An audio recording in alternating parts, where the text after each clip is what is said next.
สบายดีท่านผู้ชมที่เคารพทุกท่านในขณะที่สงครามระหว่างรัสเซียกับยูเครนกำลังดำเนินไปอยู่นั่นและเบิ่งคือว่าจะบ่มีที่ท่าจบลงแบบง่ายๆถึงแม้นว่าสหรัฐอเมริกาจะเป็นคนกลางในการไกล่เกลี่ยหรือว่าการเจรจาเพื่อซอกหาทางออกของสงครามนี้ก็ตามแต่หลายฝ่ายก็เห็นว่าข้อเสนอหรือว่าเงื่อนไข18ข้อที่สหรัฐอเมริกากำหนดขึ้นมาเพื่อให้2ฝ่ายยอมรับนั่นเฮ็ดให้รัสเซียเป็นฝ่ายได้เปรียบ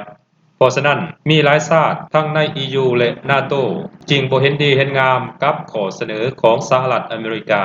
ขณะเดียวกันบรรดาชาติเหล่านี้โดยเฉพาะชาติที่สังกัดใน NATO นั้นก็ได้พยายามออกมาสร้างวาทกรรมด้านลบต่อรัสเซียที่ขึ้นอย่างมีนัยสำคัญโดยพวกเขาบอกว่ารัสเซียนั้นเป็นภัยคุกคามต่อความมั่นคงของยุโรปเป็นภัยคุกคามต่อความมั่นคงขององค์การป้องกันแอตแลนติกเหนือหรือว่า NATO และเป็นภัยคุกคามต่อประเทศเพื่อนบ้าน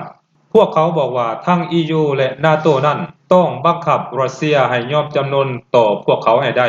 พร้อมกันนั้นพวกเขาก็ยังได้พยายามซอกทุกวิธีทางเพื่อยึดทรัพย์สินของรัสเซียที่ฝากอยู่ในต่างประเทศไปช่วยเหลือยูเครนแต่ผ่านการซื้ออาวุธจากประเทศของพวกเขา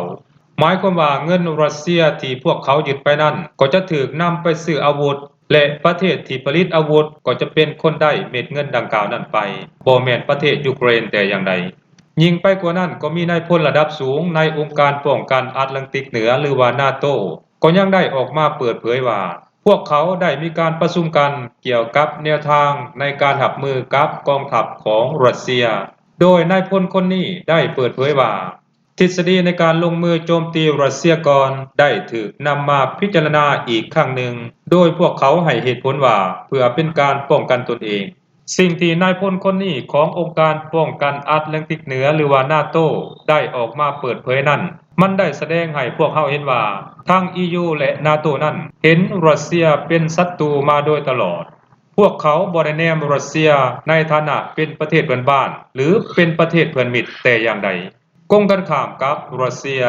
ประธานาธิบดีปูตินของรัสเซียได้ออกมากล่าวย้ำเสมอว่ารัสเซียนั้นบ่มีแผนหรือว่ามีเจตนาหรือมีจุดประสงค์บุกโจมตีสหภาพยุโรปหรือประเทศเพื่อนบ้านแต่ประการใดการปฏิบัติการพิเศษทางการทหารในประเทศยูเครนนั้นเป็นการเฮ็ดเพื่อป้องกันตนเองเท่านั้น